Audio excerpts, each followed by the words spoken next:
অবদান নেই। সে দেশের যে কোনো শ্রেণীর পাঠ্যপুস্তক পড়লে ইহাই বোঝা যায়। আর এই মিথ্যাচারমূলক শিক্ষায় শিক্ষিত হয়ে বহু উগ্রপন্থী হিন্দু প্রশ্ন তোলে যে মুসলমানদের এদেশে থাকা উচিত নয়, কারণ তারা স্বাধীনতা সংগ্রামে অংশগ্রহণ করেনি। মূলত এই বিষয়কে সামনে রেখে আমার আজকের লেখা সত্য ইতিহাস বলছে, মুসলিমদের তাজা রক্তে এই ভারত মুক্তি পেয়েছে। জেল খাটা 1 কোটি মুসলমানদের আত্মবলিদান ও ফাঁসি হওয়া 5 লক্ষ মুসলমানদের প্রাণের বিনিময়ে আজ ভারত স্বাধীন। সেই চেপে যাওয়া ইতিহাসের মুছে যাওয়া কিছু নাম আমি শেয়ার করলাম। মাওলানা কাসেম সাহেব উত্তরপ্রদেশের দেওবন্দ মাদ্রাসাকে ব্রিটিশ বিরোধী এক শক্তিশালী কেন্দ্র হিসাবে গড়ে তোলেন। মুসলমানদের কি পরিণতি হয়েছিল 1857 সালে, আর তারা কিভাবে তাদের জান মাল আবরু ইজ্জত বিলীন করে দিয়েছিল ভারতের স্বাধীনের জন্য। ইংরেজ শাসকেরা ভালোভাবেই জানতো ভারতের মুসলমানদের পক্ষ থেকেই তাদের জন্য সবসময় বাধা আসবে, যেহেতু 1757 সালে মুসলমানদের কাছ থেকেই তারা ক্ষমতা নিয়েছিল, আর মুসলমানেরা সারা জীবন সে পীড়নকে অনুভব করেছে।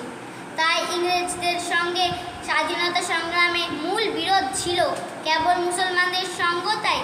সিপাহী বিদ্রোহের পর মুসলমানদের উপর যে বিভীষিকা নেমে এসেছিল তা আরও করুণ এবং ভয়ঙ্কর। কেবল 1857 সালের বিদ্রোহে 2 লাখ মুসলমান শাহাদাত বরণ করেছিলেন। তাদের মধ্যে আলেমদের সংখ্যা ছিল 54,000।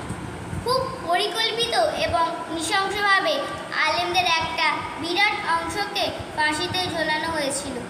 কারাবরণ করেন হাজার হাজার মুসলমান।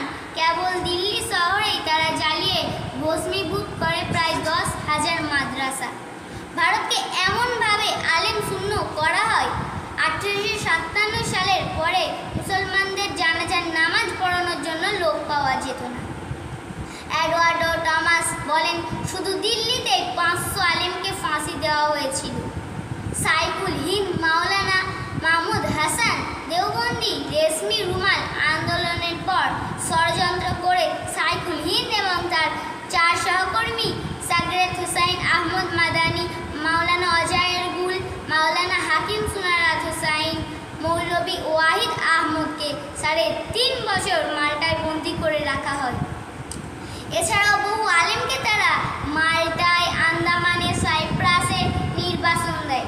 নির্বাসন জীবনে তাদের উপর যে অকথ্য নির্যাতন চালানো হয় এক হৃদয় বিদারক করুণ কাহিনী, এক দীর্ঘ ইতিহাস।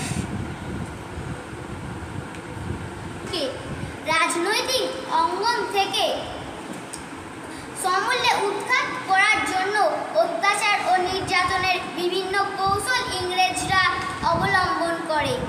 1857 সালের 18 নভেম্বর দিল্লির জামে মসজিদ আঙিনায় একই দিনে তারা 27,000 মুসলমানকে হত্যা করে।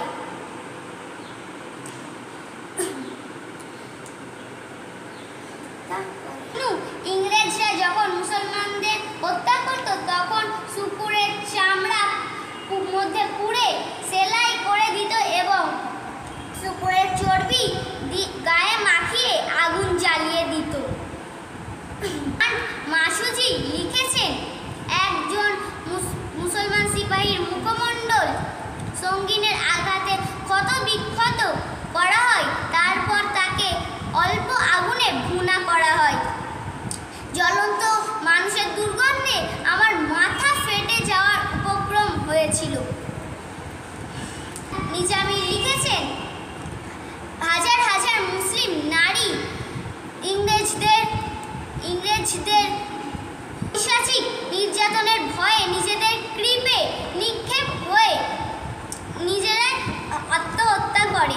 অনেক পুরুষ তো নিজের স্ত্রীকে হত্যা করে নিজেও আত্মহত্যা করেছে।